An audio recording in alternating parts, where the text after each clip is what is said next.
Alright, we are live, ladies and germs.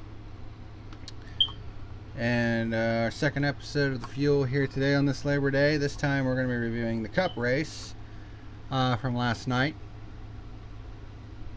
which was quite weird, to say the least. It was a weird race. I mean, to be fair, it was a better race than last year. Last year was total trash. I didn't even bother reviewing last year's race because it was just so bad that I didn't feel like doing it. But this year, I would say it was an improvement. Although, first half didn't really show that. It showed more of the same. And then the second half came around and it's like, huh, this is actually pretty good.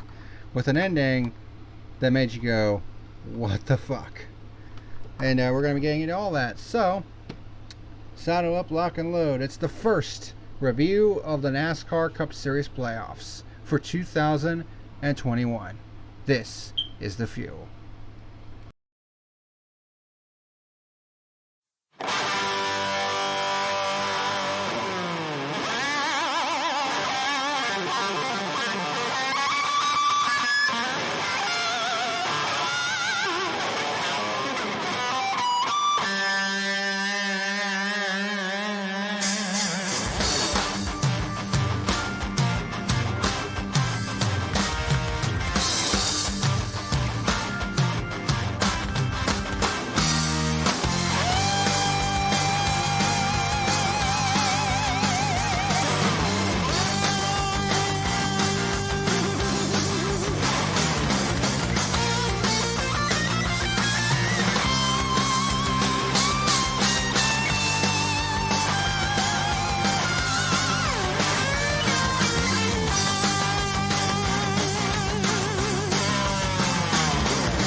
What's happening, ladies and germs? This is the Packerman, and welcome to our second edition of The Fuel today. Our NASCAR review for this Labor Day weekend. And today we're going to be reviewing the 2021 edition of the Cookout Southern 500 from the Darlington Raceway. It's our 111th edition of The Fuel. Title of this episode, Video Game Strats. Now, of course, I'm referring to Kyle Larson deciding to go ham and try a wall ride at the end of this race to try to win it, which was so batshit insane that it was awesome in that regard. But he didn't end up winning this race, unfortunately, even though he led the most laps, although the eventual winner did lead a lot of laps as well. Denny Hamlin finally gets his first win of the season. And of course, it's the first race of the playoffs. So, there's that. Of course, there was some shit going down earlier this week with Hamlin, where apparently his girlfriend or spouse or whoever the fuck she is, Jordan Fish, apparently put out some tweets that were basically, you know, calling Hamlin out and saying that she no longer, I guess, wanted to be with him, quote unquote. I'm not going to really talk about that here because this is more of a developing story than anything else. There isn't really a whole lot of details out there at the moment, other than the fact that Jordan Fish actually ended up deleting her Twitter account after posting those tweets, which the timing of that is a little suspicious considering the fact that Hamlin's getting ready to go through a championship run, and on top of that, he's getting ready to expand 2311 Racing next year. So obviously he's trying to get sponsorship and all that good stuff together. So the timing of Jordan Fish's tweets is a little suspicious. It almost makes it seem like she's trying to get a little bit of that clout so she can get some of that cheddar. Which I've seen that shit before.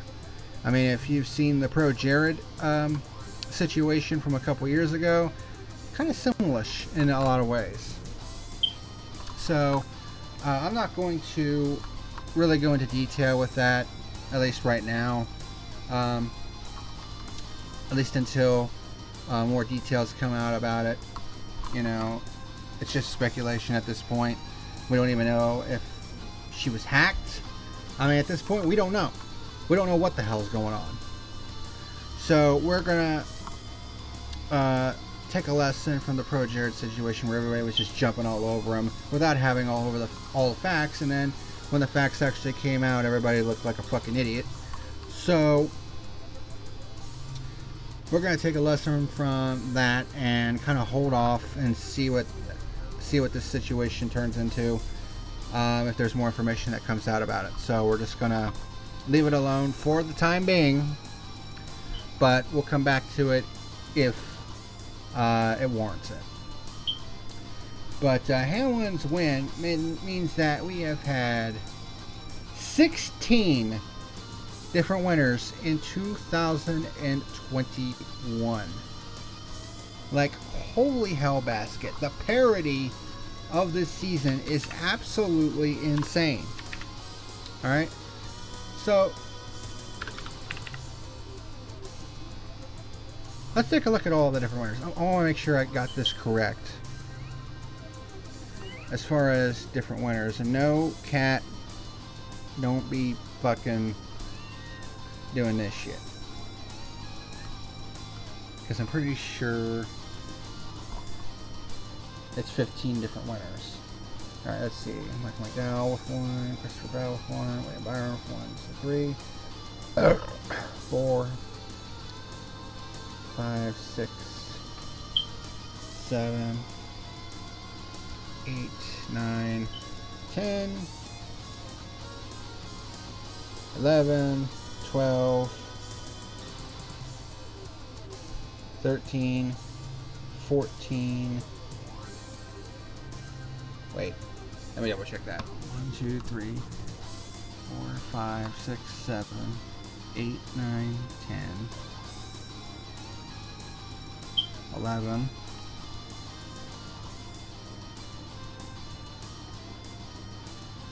12, 13, 14. No, it's 15 different winners. I thought it was 16 different winners, but it's actually 15 different winners. Let me change that real quick. But even still, 15 different winners in 2021. That is absolutely insane. The number of different winners we've had through 27 races in 2021. I mean, especially compared to the last couple of years where it seems like 2 or 3 guys were just winning all the races. You know, now you got all these different drivers that are competitive this year. I mean, the parity has been absolutely insane. And I think in a lot of ways that has led to some of the great moments that we've seen in 2021. But we have reached that point in the season where we are in the playoff run now, which means that after this race, the number of races remaining is now in the single digits. There are 9 races remaining in the 2021 season. We are fast approaching the end of this season and fast approaching the crowning of a new champion, whoever that may be. But the playoff drivers in this race took a real beating. Like, a lot of drivers had trouble. Pretty much all of the Hendrick cars were wrecked, although Larson basically went ham on that last lap, which was absolutely insane. Mike McDowell had trouble early on. William Byron had a flat tire. Kyle Busch was involved in a wreck. Alex Bowman had trouble. Chase Elliott had a flat tire. Christopher Bell, I think, had like a speeding issue or something like that. I can't remember. Ryan Blaney had a tire violation, uncontrolled tire. So a lot of playoff drivers really had a lot of trouble in this race. But of course, there were also playoff drivers that excelled quite a bit and gained a lot of points, like Kyle Larson, Denny Hamlin, who doesn't need the points at the moment because he's through to the next round, virtue of his win. Truex came back from a couple of different problems in this race to finish in the top 5. Kurt Busch had a good run. So did Kevin Harvick. So did Logano, who had a decent run. Brad Keselowski. But a couple other drivers just did not have good runs or had just had terrible luck. But such is the case with the playoffs. Not really a whole lot in terms of storylines this week. Pretty much everything that was of salient value was covered last week. So with that out of the way, let's go ahead and get into this race review. This was a long ass race, man. 367 laps. 1 second. There we go. Stages broke down with 1 and 2 being 115 laps, with stage 3 being 137 laps. First half of this race was complete and total dog shit. Like, it was almost unwatchable. The first stage was messy beyond all belief with 4 cautions, and then stage 2 had 3 more cautions, and in between all of that, the racing was complete total fucking dog shit. Then the third stage came along and we actually saw some interesting strategies going on. Like, there were people trying to do 2 stops, and there were some that were going on 3 stops, and it was like this interesting dynamic of, okay, what's going to happen here? And then you had the battle between Larson and Hamlin at the end of this race, of course ending with that incredible finish. So this was a tale of 2 races, basically. A tale of 2 halves. The first half was shit, and the second half was pretty good. It's kind of like that meme where it's like, they had us in the first half, you know, except it seemed to be in reverse.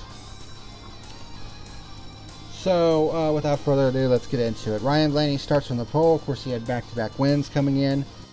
Hamlin with a not-so-good start. A lot of cases, the outside line was not the hot ticket on starts and restarts.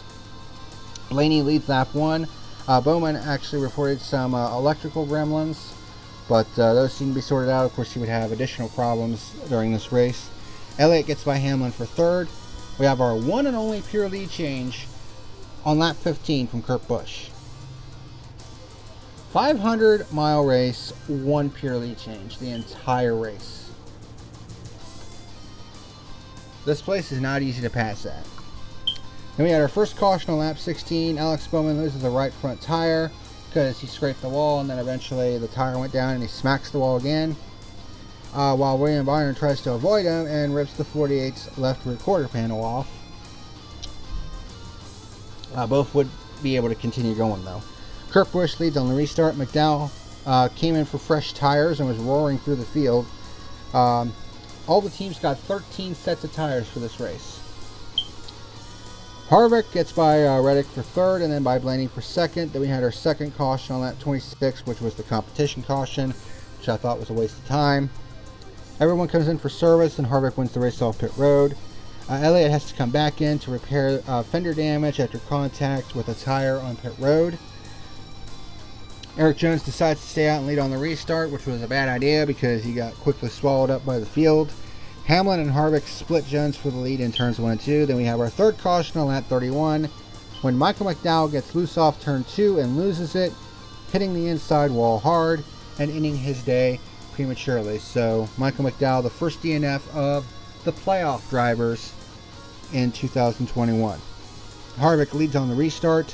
The outside line on restarts was no good, it seemed. I made that note right here. Kurt Busch up to 2nd on the restart. Larson gets by Truex for 5th, and then by Blaney for 4th. And then we have our 4th caution on lap 46 when James Davison spins in turn 1 and teammate Cody Ware spins to avoid him. This is the 2nd week in a row that Rick Ware Racing has had an issue with multiple cars of theirs, and it just seems like this is an every other week kind of thing for them. And then when Ware tries to limp it back around to the pits, the tire comes apart and beats the right front fender to death. Yeah. They're definitely having a lot more luck with their IndyCar program than they are their NASCAR program. Everyone comes in for service. Hamlin wins the race off pit road this time. Bowman had a fire in the rear of the car, but gets it put out. Don't really know what that was about. Hamlin leads on the restart. Harvick drops back a few spots on the restart. Reddick reports a possible tire issue. Stenhouse and DiBenedetto kick off green flag stops on lap 80. Hamlin pits from the lead on lap 82. Eventually cycles back with the lead. Harvick challenges Blaney for 4th late in stage 1, and Denny Hamlin wins stage number 1. Very ugly first stage. It was extremely ugly. Everyone comes in for service. Hamlin wins the race off pit road. Then we get to stage number 2, which was 115 laps. Hamlin leads the start of stage 2. Larson actually gets the lead on the restart on the outside, which was a bit of a surprise. And then we have our 5th caution on lap 126. Kyle Busch and Austin Dillon make contact off turn 2, sending the 18 sideways and into the wall and out of the race. It looked like Kyle actually came down on Austin Dillon off of turn 2. There was some controversy afterwards, though, when he was pulling into the garage area, knocked over some cones that were right there, and there were also some people that basically had to jump out of the way as he was basically a bit pissed off. And then he dropped a couple of shit bombs during his post-race interview. But he said himself that the 3 was not at fault for what happened there, which is a bit of a surprise considering how Kyle Busch is. But even he said that it was not Austin Dillon's fault. He just said that we're just not performing right now. Even though this guy came in 3rd in points. But, I mean, the car was not very good in this race. So it'll be interesting to see what NASCAR decides to do. They didn't call him to the hauler for this little deal, but they said that they would review it this week and kind of make a call based on that, whether they need to talk to him about it or whatever the case may be. But yeah, pretty controversial moment there. Certainly didn't win him any favors, I'll tell you that much. So everyone comes in for service. Hamlin wins the race off pit road. I already did that. I backed up a little bit, my bad. Shit, I lost my place for a second. Okay, now we're back. Larson leads on the restart. Reddick gets loose in turn 4 at the bottom of 3 wide. That could have been big, but he hangs on to it. Chastain up to 5th on lap 138. Ross Chastain, I mean, he's been doing some good things in that 42 car. And late in this race, it looked like he could have won this race, which would have been big. Of course, he didn't end up winning it, but he still finished top 5. I mean, Trackhouse, they had a good acquisition picking him up. So it'll be interesting to see how Chastain does at Trackhouse next year, for sure. Green flag pit stops begin on lap 158. So, yeah, not very much happening here right now. Larson pits from the lead on lap 159. Truex reporting a loose wheel. Caution number 6 on lap 164 for debris on the front stretch. It's one of those cases where he actually called it out. And typically, in a lot of cases, if you have trouble with your car, you say, oh, there's debris on the track. And a lot of times it's like bullshit. This was actually the case. And in fact, his teammate, Christopher Bell, actually hit it twice. Once with his right front fender, and then he picked it up the next time around. And he actually had to pit for repairs. But because he stayed out, there was only like 8 cars on the lead lap, so that was kind of an advantage for him. And a lot of people basically had to take the wave around. Larson leads on the restart. Hamlin gets by Kurt Busch for 2nd. Green flag pit stops for beginning once again. Again, not much happening. But then we had our 7th caution on lap 200 when Byron loses a left front tire and slams the turn 1 wall hard. Like it was a hard hit. And that's the end of Byron's race, so another playoff driver out early. Larson leads on the restart. Battle for 2nd heating up between Hamlin and Christopher Bell. Truex and DiBenedetto battling for the free pass. Bell finally passes by Hamlin for 2nd because his right rear tire was actually starting to shred and come apart. But he was able to hang on to the end of the stage. And Larson wins stage number 2 as Chastain beats Hamlin to the line for the 3rd position. Everyone comes in for service, and Larson wins the race off pit road. So at this point in the race is pretty shit. At this point, I probably have it at like a 2 on the fuel gauge. But it would definitely improve with stage number 3, which was 137 laps, which is hard to believe that it would improve in the 3rd and final stage. But it did. because the strategy was actually pretty damn interesting. And of course, the fact that it went green for a while, I was actually hoping it would have gone green all the way to the end to see how the strategy played out. Of course, it didn't. But yeah, the strategy was actually pretty interesting. There were a couple guys that were going to try to do it on just 2 stops, and there were some that were going to do it on 3 stops. Now, obviously, the fresher tires would mean faster lap times, but if you eliminate 1 fewer pit stop, then would that be enough to take the win? It's a pretty interesting dynamic. I honestly wish it would have played out to the end, but it is what it is. Blaney would get nabbed with a penalty for an uncontrolled tire. It was pretty obvious that it was uncontrolled. Larson leads the start of stage 3. Hamlin moves up to 2nd on the restart. Logano and Chastain get by Bell for 3rd and 4th. Corey LaJoie was actually pretty good in this race. He was up in the top 10 for a lot of it. I don't think he finished there, but it was still a solid run for that 7 team. Elliott gets by Bell for 5th. Bell starts reporting a vibration and has to pit for a fresh set of tires. Turned out he had a loose wheel. A lot of loose wheels in this race. Got a nice hard-fought battle for 5th between Harvick and Elliott.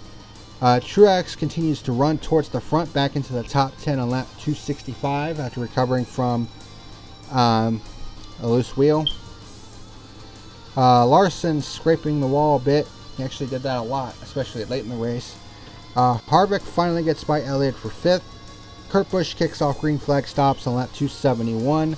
Larson comes in the next time around. Blaney starts reporting brake fade on his car, which would actually come into play later on in this race. God damn it, mother. Hold on a second.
I apologize for that.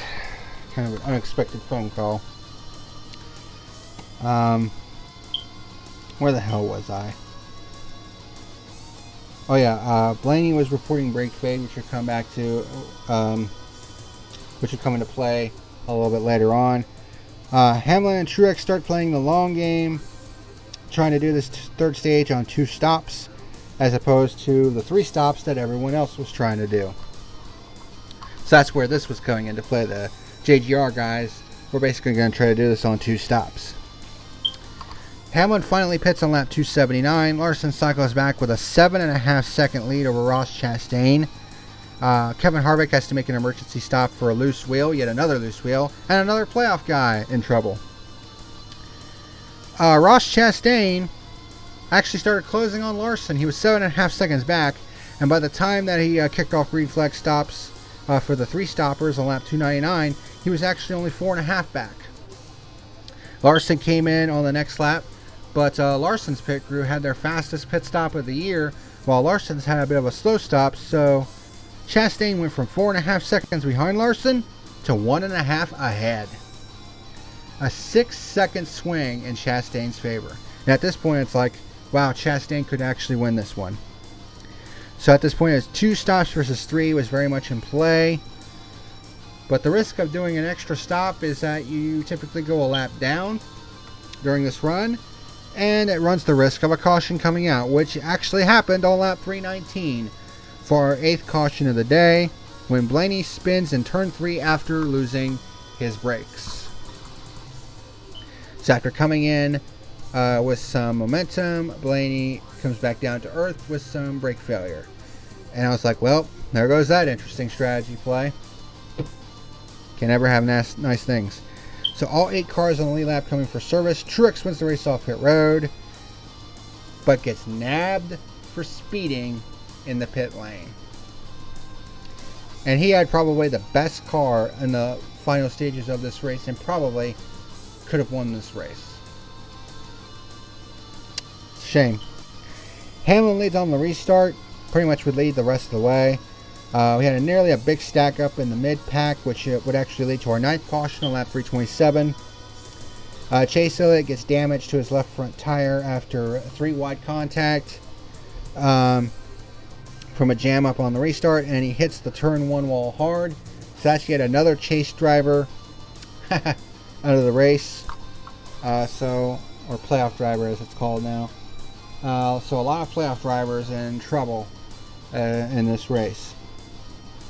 So all the way around guys now come in for fresh tires now that they are back on the lead lap, and we would have our final restart with Hamlin in the lead. We had some great battling inside the top 5. The battle for 4th was heating up between Logano, Harvick, and Truex. Truex would eventually make it up to the 4th position and was 5 seconds back at the top 3, and would try running him down. Larson was pretty much on the razor's edge next to the wall trying to catch Hamlin. Kept scraping the wall, kept getting closer and closer and closer, but could never really seem to get there. Chastain even challenged Larson at one point, but couldn't quite get by Larson. At the end of the day, it looked like Hamlin was going to cruise to the win, but then on the last lap, Larson did a move that I would see in Wreckfest at Big Valley Speedway. He basically tried a wall ride. Because it's like, I mean, at first when they were going into turn 3 on the last lap, it looked like Larson had a bit of a run. I'm like, Larson's probably going to dive bomb here, isn't he? He's going to try to do a dive bomb on Hamlin going into turn 3. That was not the case. He tried a wall ride move. And here's the thing with that. If Hamlin would have taken the low line in turns 3 and 4, Larson would have been on his outside coming off of turn 4, and God knows what would have happened if they were side by side coming off 4. Because when Larson did that dive bomb, he actually made contact with Hamlin's rear bumper in the middle of turns 3 and 4, and I'm thinking, oh my God, is he actually going to pull this off? Of course he didn't, and he pretty much destroyed the right side of his car. But I mean, these cars are going to be obsolete after this year anyways, so he said, fuck it, let's go for it. And while he didn't pull it off, and Hamlin ended up winning the Southern 500 once again, the fact that Larson was willing to put everything on the line to try to win this race, that's dedication. And I love the energy, I love the dedication. I love the fact that he just said fuck it and went for it. I mean, what else do you want from a race car driver? I mean, honestly. I mean, yeah, he had the issue last year. I mean, we've gone over that numerous times. But I think it's safe to say we can move past it. And like I said before, when he won the regular season title, yes, he has the regular season title in hand, but his redemption arc is not quite done. He's got to go and win the big one now, and he's off to a good start. I mean, he finished runner-up, basically right on the heels of Hamlin, and I think it's going to be a damn good battle between himself and Hamlin, and a couple others. Who else that might be? That might be in the championship 4. Who the fuck knows? We don't know. But it is going to be interesting to see what happens. So, the first half of this race was shit. But the second half made it enjoyable. Like, I'm not going to say this was the best race of all time. Not even close. But compared to Southern 500s of the past, I mean, it's definitely an improvement. I mean, the first 2 stages of this race didn't really seem that way. It felt like more of the same. But those offsetting pit strategies in the third stage, where you had drivers basically trying to do 2 stops, and they had a bunch of others trying to do 3. And what that would have looked like at the end of this race had the race gone green. I mean, that's what makes it interesting. It's like, oh, strategy doesn't exist in NASCAR anymore. Well, really? It might not be there as much, but it's still there. And you had a lot of guys in the playoff run having trouble. Much more than I would have thought possible. But we're in that point of the year now. I mean, it's going to start to get frantic. You know, and we have 2 races left in the round of 16. And we got 2 short tracks coming up. We have Richmond next week, and then the Bristol night race.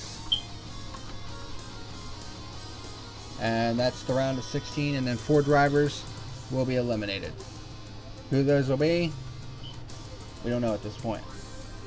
But let's go through some race statistics here. Overall, we had 18 overall lead changes, which is pretty good. But we just had the 1 pure lead change the entire day. On lap 15. Just 1 pure lead change out of 18 overall. Like, huh? Didn't make much sense. 9 caution flags. Way too many caution flags, especially in those first 2 stages. I mean, it was pretty much a fucking wreck fest. It was either a total crash fest or a total bore fest. It was kind of a combo of the two for the first 2 stages, which is not a good combo. And we had 3,290 green flag passes, which equates to 10.4 per green flag lap on average, which is okay. I mean, 10.4 is not great, but you also have to consider that it was 367 laps, a 500-mile race. And the fact that we had over 3,000 green flag passes is still pretty decent. I mean, it's not as much as it was at Daytona last week, which had over 9,000. But, I mean, 3,290, I mean, that's a decent number for Darlington. So, race results and playoff standings. So, Denny Hamlin comes home with the win. Kyle Larson in second. Ross Chastain, the first non-playoff driver, comes home in the 3rd position. Good run for him. Then you have Truex, Harvick, Kurt Busch, Brad Keselowski, and Joey Logano. A lot of these guys had their troubles too, but were able to recover from it. I think Logano and Keselowski didn't really have any troubles. They just had decent runs. And Kurt Busch, I think he didn't have any troubles either. But Harvick had a loose wheel. Truex had a loose wheel and a speeding penalty and came back to finish 4th. Then you had Chris Buescher and Austin Dillon rounding out the top 10. So 7 of the top 10 were occupied by playoff drivers. Speaking of playoffs, here's the point standings after the first race in the round of 16. Denny Hamlin, of course, with the win, automatically advances to the round of 12. Kyle Larson is second, but is plus 80. He's plus 59. He's on to the round of 12 already. After the round of 16, Martin Truex Jr. Currently third, plus 36. And you have Kurt Busch, plus 26. Then you have Ryan Blaney, Joey Logano, Kevin Harvick, Brad Keselowski, Christopher Bell, and Chase Elliott in the top 10. And then you have the guys kind of in the danger zone. Eric Almirola, plus 3 in 11th. Tyler Reddick, who's in the final transfer spot. Then you have Alex Bowman, tied with them, but he's below the cutoff due to tiebreakers. Kyle Busch is in the danger zone at -2.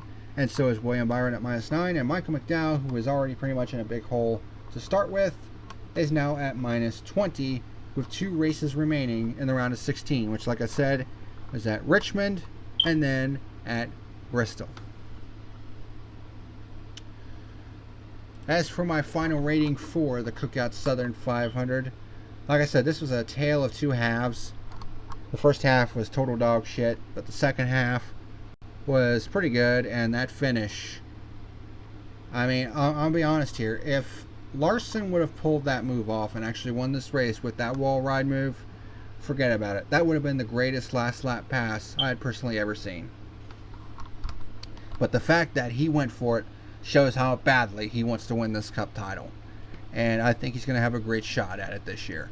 So my final rating for the Cookout Southern 500, I will give it a 5 on the fuel gauge. So shitty first half, but a good second half.